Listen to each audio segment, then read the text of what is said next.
Grabe mga ka-dreamers, sobrang ganda na nga pala muli nitong aking bamboo house pagkatapos ko nga punasan ng varnish. Abay, tignan nyo naman, napakaganda ng dating kapag ikaw ay nasa labas. Ganire nga yung madalas ko na nakikita kapag ako ay pumupunta sa mga resort. Bali, ito nga pala mga ka-dreamers ang itsura ng aking bamboo house bago ko siya punasan ng varnish. Medyo mapusyaw na ang kulay at walang kabuhay-buhay tignan. Ang nakalulungkot pa nga ay binubukbok na nga ito nitong mga nakalipas na araw. Bukod sa nanlalaglag na nga mula sa bubong ay meron din dito sa sandal at sa bangko. Kaya naman lubos talaga ang aking panghihinayang mga ka-dreamers sa pagbili ko nga nitong aking bamboo house. At para nga hindi ko masyadong ma-feel yung panghihinayang ko rito ay akin na lamang muli itong pagagandahin. Nang sa gayon kahit papaano na kahit itong ay binubukbok ay maganda naman tignan. Sabi nga'y babawi na lamang sa itsura. Sa totoo lamang mga ka-dreamers, 2 buwan na nga pala itong bamboo house sa akin tapos pa 2 beses ko na rin itong lalagyan ng varnish. Sa makatuwid, monthly ko ito pinupunasan ng varnish nang sa ganun nga ay maalagaan ko ang durability nito at hindi kapitan ng bukbok. Sapagkat kahit gaano nga katibay mga ka-dreamers ang isang bamboo house kapag ito ay kinapitan ng bukbok ay walang laban. Dahil tulad din lamang yan mga ka-dreamers ng bakal, sabi nga no one can break an iron but its own rust can. Kung sa tao naman, no one can break you but your own mindset can. Kaya kung napapanood mo ito ka-dreamers, sign na para hindi mo pabayaan na masira ang iyong mindset. Do not let negativity eats your positivity. Kasi mga ka-dreamers, kapag pinabayaan mo yung negativity na mamutawis sa iyo ay naku, maapektuhan niya ng buo mong pagkatao. Iyon tipong darating ka sa punto na hindi na maganda ang pananaw mo sa buhay. Kasi nga yung mindset mo iba. Kaya ang masasabi ko lamang sa inyo mga ka-dreamers, be positive and optimistic despite your problems. Kaya nga nito mga nakalipas na araw mga ka-dreamers ay hindi ko nga maipagkakaila sa inyo na ako'y nalulungkot at sobrang nangihinayang sa nangyari nga dito sa aking bamboo house. Sapagkat ipinabatid ko nga rin sa inyo mga ka-dreamers na rin ang bagong bili kong bamboo house ay sobrang binubukbok. Mapabubong, bangko, sahig at sandalan ay talaga namang hindi may iwasang narito na rin yung bukbok. Kaya naman hindi ko rin naiwasan mga ka-dreamers na malungkot at manghinayang nga sa aking nasilayan at nasaksihan dito sa aking bagong biling bamboo house. Dahil hindi ko na nga alam kung paano susugpuin ang bukbok dito ay tatawagin ko na lamang itong bukbok house sa halip na bamboo house. Ay arin na nga mga ka-dreamers, para mabawasan nga yung aking isipin at panghihinayang dito sa aking kubo ay akin na lamang itong pupunasan muli ng varnish. Nang sa gayon ay mapawi man lamang yung aking panghihinayang nga rito. Abay, ganun talaga mga ka-dreamers, kailangan nating tanggapin. Ako lamang pala ang tatanggap. Tamo, dinamay ko pa kayo riyan. Ay, tinama ko na mga ka-dreamers kasi baka nga mapansin pa iyon ng aking bashers. Abay, kagaling nga magpuna, hindi naman alam kung anong figure of speech yun. Ay, sa English yun ay pronoun, sa Pilipino ay panghalip. Yano tayo. Abay, sa sobrang daldal ko nga pala riyan mga ka-dreamers, hindi ko lubos sa kalain na narito na pala ako sa pinakang harap ng aking bamboo house. Habang ako nga ay narito, kayo ay nariyan katabi ang maling tao. Huy.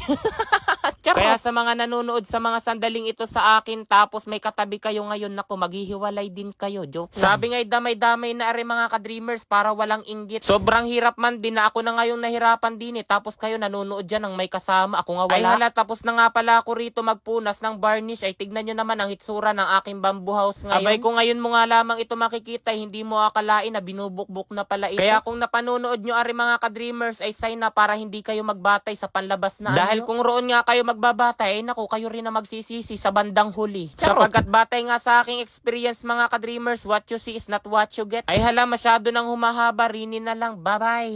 Wow! 26,000! 9,000!